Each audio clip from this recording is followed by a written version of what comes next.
Bride সাজাতে গিয়ে যে এত সুন্দর একটা মুহূর্তের সাক্ষী হতে পেরেছি, এটা ভেবেই বেশ ভালো লাগছে। আসি সেদিনের কথায়।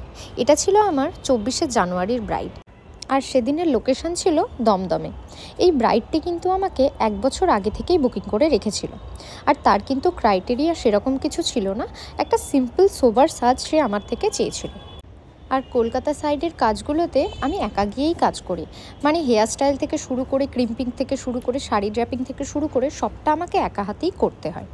আর একা হাতে কাজটা তখনই সুন্দর করে ওঠা সম্ভব যখন ব্রাইড খুব কোঅপারেটিভ হয়। আর এখানে শুধু ব্রাইড না, ব্রাইডের ফ্যামিলিও ভীষণ কোঅপারেটিভ ছিল। আমি সেদিন একটা হিল জুতো পরে গেছিলাম, তাই আমার কাজ করতে ভীষণ অসুবিধা হচ্ছিল।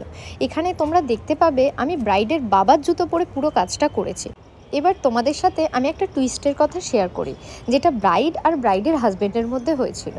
মানে ব্রাইডের হাজব্যান্ড যদি ব্রাইড রেডি হওয়ার আগে চলে আসে, তাহলে পুরো হানিমুনের খরচাটা ব্রাইড দেবে। আর যদি ব্রাইড আগে রেডি হয়ে যায়, তাহলে পুরো খরচাটা হাজব্যান্ড দেবে। কি মজার না ব্যাপারটা? এখানে দেখতেই পাবে তোমরা পুরো ভিডিওটাতে যে ব্রাইড কি পরিমাণে আমাকে বলছে যে তুমি তাড়াতাড়ি আমাকে রেডি করো, আমার কিন্তু এখানে পয়সার ব্যাপার আছে। আমি বললাম ঠিক আছে চিন্তা নেই, তোমার বর আসার আগেই আমি তোমাকে রেডি করে দেবো। আর যেমন বলেছি তেমন রেডিও করে দিয়েছি। এখানে আমার সম্পূর্ণ মেকআপটা কমপ্লিট করতে মিনিমাম 2 ঘন্টা টাইম লেগেছিল, যেহেতু একা হাতেই সবটা করতে হয়, sari draping, hair style, crimping সব কিছুই। তাও মোটামুটি আমি আমার টাইমের মধ্যেই ব্রাইডকে কমপ্লিট করে দিয়েছিলাম। এই হচ্ছে তার ফ্যামিলির রিভিউ।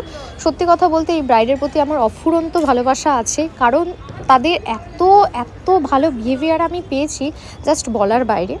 আর খুব শীঘ্রই আমি ক্লাস স্টার্ট করতে চলেছি, তোমরা যারা চাইছো আমার কাছে শিখতে পারো।